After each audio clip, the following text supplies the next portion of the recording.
ओम नमो भगवते वासुदेवाय। मैत्रेय जी बोले, हे विदुर, अब मैं तुम्हें राजा उत्तानपाद के वंश का विस्तार सुनाता हूँ, जो मनु शतरूपा से उत्पन्न हुए थे।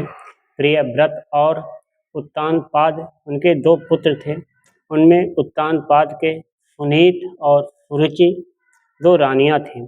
राजा उत्तानपाद अपनी छोटी रानी सुरुचि से अधिक प्रेम करते थे, जबकि उनकी बड़ी रानी सुनीति के एक पुत्र ध्रुव उत्पन्न हो चुके थे और रानी सुरुचि को भी एक पुत्र था, जिसका नाम राजकुमार उत्तम था। राजा ध्रुव को न प्यार कर रानी सूरज के नाते उत्तम को ही अधिक प्यार करते थे। एक दिन राजा उत्तानपाद सूरज रानी से उत्पन्न उत्तम नामक पुत्र को गोद में लिए खेल रहे थे। उसी समय ध्रुव बाल सुलभ चपलता से राजा की गोद में चढ़ने लगा। रानी सूरज देख रही थी।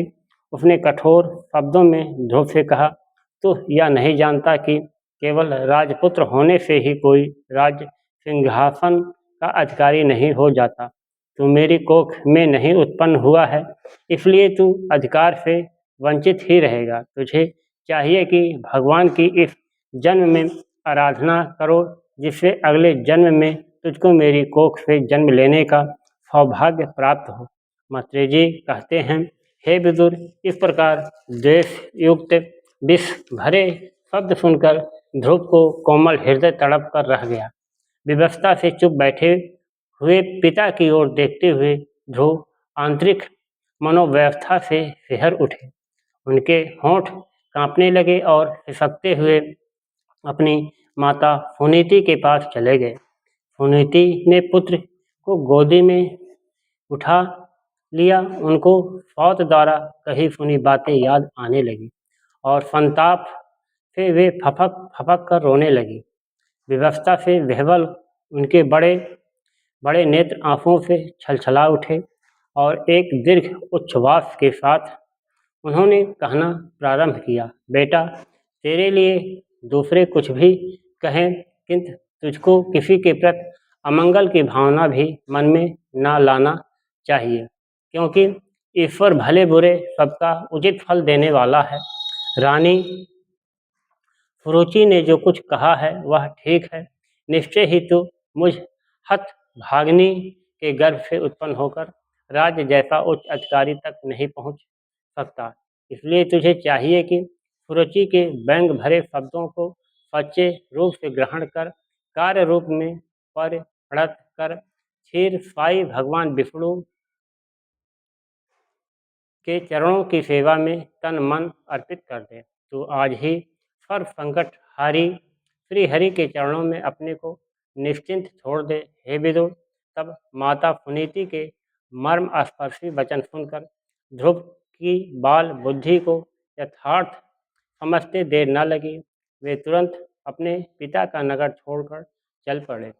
जैसे उन्होंने अपना भविष्य सोच लिया हो, बालक ध्रुव के दृढ़ निश्चय से प्रभावित होकर नारद मुनि उसके समीप आए और मन ही मन उसकी सराहना करने लगे, किंतु प्रकट रूप से उन्होंने समझाना ही उचित समझा।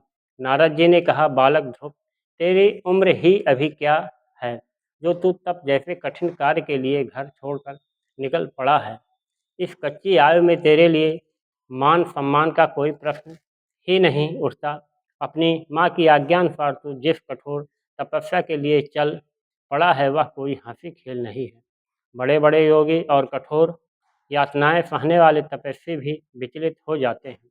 अतः तू व्यर्थ का हठ छोड़ दे।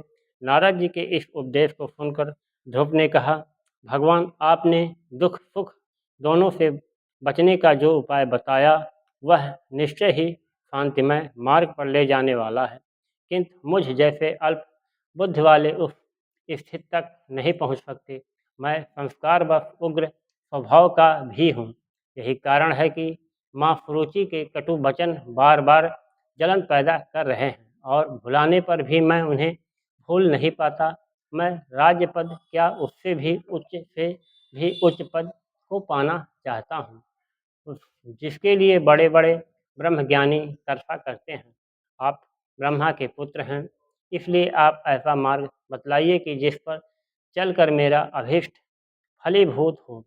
मैत्रेय जी कहते हैं कि ध्रुव के इस संकल्प को सुनकर नारद मुनि बहुत प्रसन्न हुए। उन्होंने मीठे शब्दों में कहना प्रारंभ किया, वत्स ध्रुव, तेरी माता ने जो भगवान हरि के चरणों में अनुराग करने की बात बताई है, वही एक ऐसा उपाय है जिससे भव बंधनों से मुक्ति मिल सकती है। कालिंदी के तट पर मधुवन में जाकर तू जप तप नियम और प्राणायाम से मन को एकाग्र कर भगवान का स्मरण कर। हे ध्रुव, मैं तुमको उस मंत्र से अवगत कराता हूँ जिसके जप करने से तुम्हें भगवत प्राप्त हो जाएगी। वह महामंत्र है ओम नमो भगवते वासुदेवाय। भगवान की पूजा जंगली फल फूल और विशुद्ध जल से करनी चाहिए। तुलसी दल भगवान को बहुत प्रिय है, इसलिए इसका पूजन में प्रयोग आवश्यक है। सदैव शांत चित्त से मनन करता हुआ ईश्वर की आराधना से संयमित जीवन व्यतीत करते हुए साधक उस परमानंद को प्राप्त करता है जो एक निष्ठ मनस्वी की धरोहर है। इस प्रकार ध्रुव को भली भांत समझाकर नारद मुनि चले गए और ध्रुव ने मधुवन का मार्ग लिया। वहां पहुंचकर वे भगवान भजन में दिन व्यतीत करने लगे। उन्होंने पहले कुछ मास वन में उपलब्ध कंदमूल फल खाकर बिताए और तदुपरांत फैने फैने आहार की मात्रा कम करके केवल जल पीकर रहने लगे। कुछ समय पीछे ध्रुव ने जल भी त्याग दिया और बाल सेवन कर तपस्या में रत हुए। इस प्रकार सत्यनिष्ठ ध्रुव ने धीरे धीरे अपनी सभी इंद्रिय इच्छाओं को बस में करके एक पैर से खड़े रहकर अपनी वृत्तियों को ब्रह्म चिंतन में लीन कर दिया। सांस को ब्रह्मांड में चढ़ाकर उन्होंने उस सूत्र को तोड़ दिया जो व्यष्ट को समष्ट से बांधते हुए चिर संचालित सनातन नियम में व्यवधान पड़ने से सभी जीवधारी व्याकुल हो गए और सृष्टि के नियम को भंग होते देखकर देवगण भयभीत हो भगवान विष्णु की शरण में गए। विष्णु जी ने उन्हें, हे देवताओं, तुम लोग कुछ भी चिंता न करो। राजा उत्तानपाद का पुत्र ध्रुव मुझे प्राप्त करने के लिए कठिन तप कर रहा है, इसी से तुम सबका दम घुट रहा है। अब मैं बालक ध्रुव का दर्शन देकर उसको तप से मुक्त करूंगा, जिससे तुम्हारे कष्ट दूर हो जाएंगे। ओम नमो भगवते वासुदेवाय।